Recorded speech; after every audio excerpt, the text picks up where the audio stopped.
प्रखर बड़े ही मजे से बाइक से अपने घर जा रहा था। तभी उसकी गाड़ी बंद हो जाती है और उसे पैदल ही घर आना पड़ता है। रास्ता थोड़ा लंबा पड़ जाता है। तभी वो एक कुएं के पास रुकता है, पानी पीता है। पानी पीते ही वो उसी कुएं में समा जाता है और सीधा सोने से भरा कुएं में पहुंच जाता है। एक पल के लिए तो समझ ही नहीं पाता कि उसके साथ आखिर ऐसा क्या हुआ। फिर तभी वहां से एक लड़की की आवाज आती है, अब तुम मेरी माया जाल में फंस चुके हो। अब तुम वही करोगे जो मैं कहूंगी और तुम यहाँ से तब तक नहीं निकल पाओगे जब तक मैं न चाहूँ। प्रखर समझ ही नहीं पाता कि उसके साथ ऐसा क्या हो गया। अचानक वो एक ऐसी जगह में पहुंच जाता है जहाँ सभी तरफ सिर्फ सोना ही सोना दिखाई देता है। थोड़ी देर वहाँ चकाचौंध देखने के बाद प्रखर पूरी तरह से लालची बनने लगता है। तब वहाँ से उस बुरी लड़की का आवाज आता है, मुझे और सोना लाकर दो, जाओ और लोगों को लूटना शुरू करो। प्रखर वहाँ 1 साल तक फंसा रहता है। वह मायावी शक्ति के द्वारा लोगों को लूटना शुरू करता है। वह बहुत ही बुरा इंसान बन जाता है। लालच उसे पूरी तरह से पागल बना देता है। उसे पैसा और सोने के अलावा कुछ भी नहीं दिखाई देता और सदा वहीं का बना रहना चाहता है।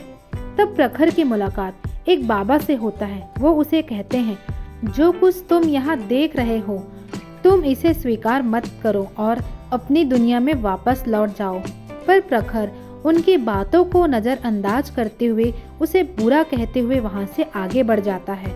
प्रखर पूरी तरह से उस बुरी लड़की के माया जाल में कैद हो जाता है और उसे पता भी नहीं चलता, पर वो हर बात उसी के हिसाब से सुनता और करता है। एक दिन प्रखर सोचता है, मैं इस लड़की को आज तक नहीं देखा हूँ, बस मुझे अपनी काम कराती रहती है। आज मैं एक दिन बस अपने मन का करना चाहता हूँ। तब वो प्रखर चिल्लाकर पूछता है, क्या मैं अपने मर्जी से आज जी सकता हूँ? तो बुरी लड़की का आवाज आता है, बिल्कुल ठीक है, आज तुम अपनी मर्जी का कर सकते हो, पर शाम होने से पहले अगर तुम मेरी मर्जी का नहीं किए तो अपनी जान गंवा बैठोगे।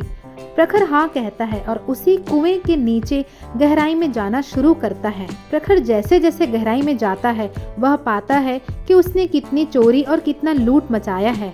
देखते ही देखते वह कुएं के अंतिम छोर में पहुंच जाता है। प्रखर को वहां पर काले रंग का तालाब दिखाई देता है। वह उसके पास जाता है।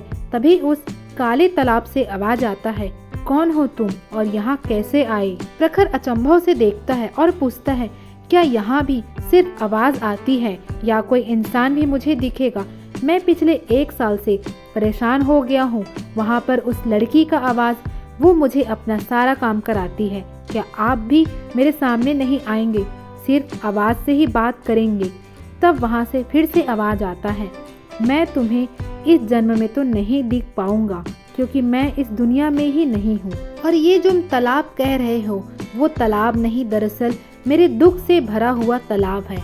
यह मेरे दुख के आंसू हैं जो इतना पीड़ित होकर इस तालाब का रूप ले लिए हैं और मैं इसी के अंदर से बोल रहा हूँ। तब प्रखर कहता है, तुम्हें किस बात का दुख? तुम खुद को ऊपर से देखो, तुम सोने के खान हो, तुम पूरा सोने से भरे हो। तब पानी कहता है, तुम्हारे जैसे यहाँ न जाने कितने आए और सबने यही किया। उस सबका बुरा कार्य की वजह से मैं कुआं ऊपर से सोने से तो भरता गया पर अंदर से दुखी होता गया और यही मैं रोता रहा। ये मेरे आंसू हैं जिसका तुम सब कारण हो और सबसे बड़ा कारण मेरी बेटी। तब वह आदमी प्रखर को एक कहानी सुनाते हैं और कहते हैं, मैं और मेरी बेटी इसी गांव में रहा करते थे। उसका नाम माधवी था। वह पढ़ने लिखने में खूब अच्छी थी, इसलिए मैं उसे पढ़ाई करने शहर भेज दिया। वहाँ से जब माधवी लौट कर आई तब तक तो ठीक थी, पर कुछ दिन बाद उसे पैसों का ऐसा भूत सवार हुआ मानो उसे पैसों के अलावा और कुछ भी नहीं दिखाई देता था। मैं उसे एक तांत्रिक के पास लेकर गया। मैं सोचा सब ठीक हो जाएगा। वह तांत्रिक मेरी बेटी माधवी को अपने लालच को पूरा करने के लिए एक मोहरा बना लिया। तांत्रिक से मिलने के बाद माधवी और पहले से पागल और ज्यादा लालची बन गई।